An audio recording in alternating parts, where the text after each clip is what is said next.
भैया if someone installs the idol of माता Kali in his house with full devotion,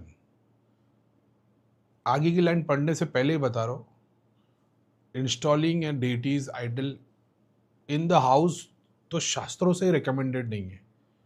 समझ रहे हो? इसलिए मंदिर में टॉयलेट नहीं होते, मंदिर में टीवी नहीं होता जहाँ पे एंटरटेनमेंट, क्योंकि वो फ्रीक्वेंसी अलग होती है। अब आप बोलो भाई वो तो काली माता हो तो सबकी है, तो वो गोली ज्ञान मेरे पास तो देना नहीं। तो मंदिर का कॉन्सेप्ट अलग है। मंदिर रिचुअल्स फॉलो करने के लिए बनाया गया था। रिचुअल्स यानी शास्त्र के प्रमाणित मंदिर सिर्फ राजा और गुरु और वगैरह वगैरह लोग बनाते थे। उसमें वो रिचुअल्स फॉलो होते थे कि मंदिर का पर्पस क्या है, किसका बच्चा हुआ पैदा हुआ यहाँ पे पूजा होगी, सोशल फंक्शन होगा यहाँ पे, तो सोशली कुछ भी होगा या किसी भी गृहस्थ का कोई भी प्रोग्राम होगा, शादी ब्याह हुआ, तो ब्राह्मणों के रिचुअल्स भरे हुए थे उसके, वो वहाँ पे रिचुअल्स फॉलो होते थे। कुछ मंदिर ऐसे होते थे जो सिर्फ डेटी के रिचुअल्स फॉलो होते थे, दूसरे लोग वहाँ पे के मेडिटेट कर सकते थे, दर्शन कर सकते थे, वो एक अलग प्रोसेस है। आइडल को घर पे लेके आना पहले गलत बात है। अब दूसरा, आइडल की वर्शिप कर रहे हो तो फिर सब चीज़ें दूसरी छोड़ देनी है। फिर घर तुम्हारा मंदिर जैसा होना चाहिए और तुम पंडित जैसे हो जाने, पंडित भी नहीं बोलता, तुम प्रेमी जैसे हो जानी चाहिए उस मंदिर की मूर्ति के लिए। पंडित बोलना भी गलत हो जाएगा। तो तुम पूरी कायनात से ज़्यादा मोहब्बत उसके लिए होना चाहिए। अब तुम्हारे पे, क्योंकि तुमने मूर्ति लेके आ गए, अब तुम्हारे पे लग जाएगा डेटी वर्शिप में आइडल वर्शिप के रिचुअल्स। आइडल वर्शिप क्या है? फिर पुराण चले आओगे। वेद छोड़ दिया तुमने, उपनिषद छोड़ दिए, तुम पुराण में आ गए, तो वो कॉन्सेप्ट पे आ गए अभी। Idol of Mata Kali in the house with full devotion. Then what rules does he have to follow so that it does not become haunted? मैंने बोला ना, अब मोहब्बत हो जानी चाहिए। अब पंडित नहीं बोलोगे, अब तुम राधा हो गए और सामने कृष्ण की मूर्ति हो गई है। अब वही है। अब वो कभी गुस्से में आएगा, कभी डाकू बन के, कभी पुलिस बन के, कभी डॉक्टर बन के आएगा। मोहब्बत ऐसा है। अगर तुम काली माता को वर्शिप करते हो, फुल डिवोशन है, तो तुम काली माता के गणों में से जो भूत प्रेत जिन देवी देवता चुड़ैल लाएंगे उन पे तुम वो कैसे कर सकते हो डिफ्रेंसिएशन?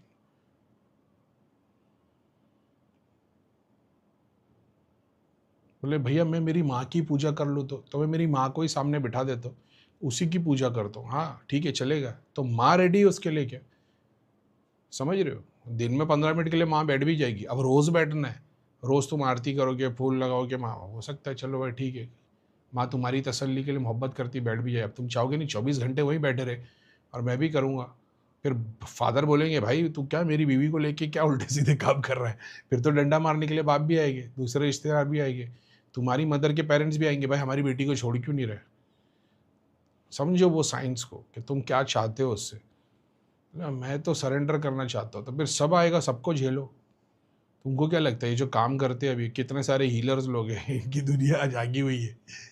इलाज करना, इलाज करना, इलाज करना, दूसरों का इलाज करना। इसके लिए बोला पहले अपने कुल वालों पे ही काम करो। अब इनको ऐसा लगता है भैया वो तो फिर क्रिया आ रही है सामने वाले की। बोला 2 साल से मैं तुम्हारा केस देख रहा हूँ, मैंने कभी तुमको बोला भाई केस मेरे को डिटेल मत दो, क्रिया आ रही है तुम्हारी, मसानी भेज दी, चुड़ैल भेज दी, मैंने तो कभी तुमको अप्रोच कोई बोला नहीं। बोला जब भी तकलीफ आएगी भेज देना। तो जब मैं बेफिक्र हूँ तो तुम क्यों फिक्र कर रहे हो? भैया फिर ये मतलब कभी तकलीफ आई नहीं, एंजॉय करो।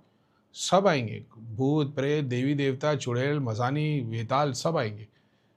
तुम प्रहलाद की तरह अपना जाप करते रहना, अपने भगवान पे विश्वास करते हुए, जो आएगा सब टन मार के जाएंगे। याद रखना, सांप से कटवाएंगे, आग में डाल देंगे, वो हरि का काम है।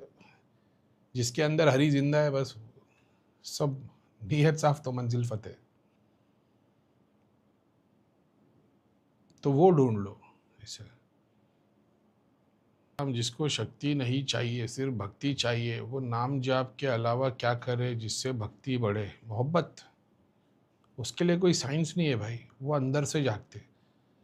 अब आपको कोई देवता या डेटी या भगवान चाहिए जिसके लिए आप चाहते हो कि भाई कृष्ण ही मेरे को, मैं करीम भाई कृष्ण से थोड़ा बहुत अटैच हूँ, कृष्ण की महिमा पढ़ो, उसकी कैरेक्टर को पढ़ो, पुराण से, भगवत पुराण से, भगवत गीता से बहुत सारा गोली ज्ञान भी है।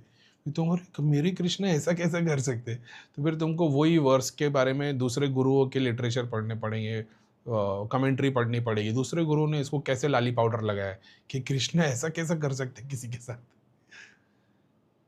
तो तब समझ में आएगा कि भगवान कुछ और है, सुप्रीम कॉन्शियसनेस कुछ और है, समंदर कुछ और है। हमने एक गिलास पानी लिया तो उसके बारे में जानते, किसी के पास टाकी है, किसी के पास ड्रम है, किसी के पास बूंद है, सबके पास अलग अलग कहानी है उनकी। समझ रहे? किसी के आंसू है, एक ही बूंद है, पानी है लेकिन आंसू है। समझ रहे हो? तो खारा पानी कहीं समंदर है, कहीं अभी ताकत किसमें, समंदर में ज़्यादा कि उस माँ के आंसू जो बहे कि उसकी औलाद को किसने तकलीफ पहुंचाई भाई। तो वैल्यू, समझ रहे हो? दिखने में समंदर ज़्यादा शक्तिशाली है, लेकिन वो माँ की दुआ जिसने अपनी औलाद को चोट खाई और उसने खुदा से दुआ मांगी आंसू टपकते हुए, भाई वो तो दो समंदर भी तराजू में रख दोगे तो वन साइड हो जाएगा। तो अपने प्रभु की लीला पढ़ो, उससे तुम्हारा प्रेम जागेगा। मैं धाम में था ना, किसी ने मेरे सामने एक बार आया था लड़का, मेरे को उसने बोला करीम भाई दृष्टि खोलने के लिए कोई एक चीज़, वन वर्ड में आंसर बताओ, दृष्टि खोलने के लिए सबसे ज़रूरी क्या है? मैंने बोला अंधा विश्वास। अंधविश्वास। बोले क्या? तो बोले भैया देखो करीम भाई क्या बोल रहे हैं। भैया ने बोले एकदम सही बोला उसने अपने और जबकि ऐसा कुछ था भी नहीं। मेरे पहली बार ही किसी ने पूछा था भैया दृष्टि के लिए सबसे जरूरी क्या है, एक वर्ड में आंसर करो। मैं बोला अंधविश्वास। तो क्या है? तो भैया बोले एकदम बराबर बोले, अपने प्रभु के पीछे, अपने देवता के पीछे अंधा विश्वास होना चाहिए। ऐसा बस ये विश्वास लेके आ जाओगे पूरी दुनिया पार कर दोगे। प्रभु जी मुझे भूल गए, क्या कल आया था, मैंने टेलीग्राम पे शेयर किया था फिर निकाल दिया मैंने।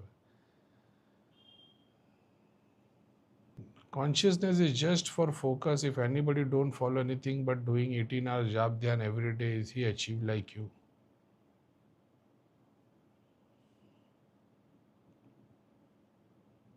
Consciousness is just for focus. If anybody don't follow anything but doing 18 hours jap dhyan everything, 18 घंटा कर कैसे लोगे भाई? और 18 घंटा रोज करोगे तो कितना में, 3 महीने 6 महीने साल भर में छोटे मोटे बुद्ध तो हो ही जाओगे। इसको साल भर भी कर लिया, 18 घंटे भी बहुत हो गए भाई। 18 घंटे अगर तुमने एक साल कर लिया तो इतना समझ लेना कि तुम जो दुनिया की 8 बिलियन की आबादी है ना उसमें से एक सेलेक्टेड नंबर हो जाओगे। जैसे मान लो 1 करोड़ लोग होंगे जो 18 घंटे जाप करते होंगे, ध्यान करते होंगे।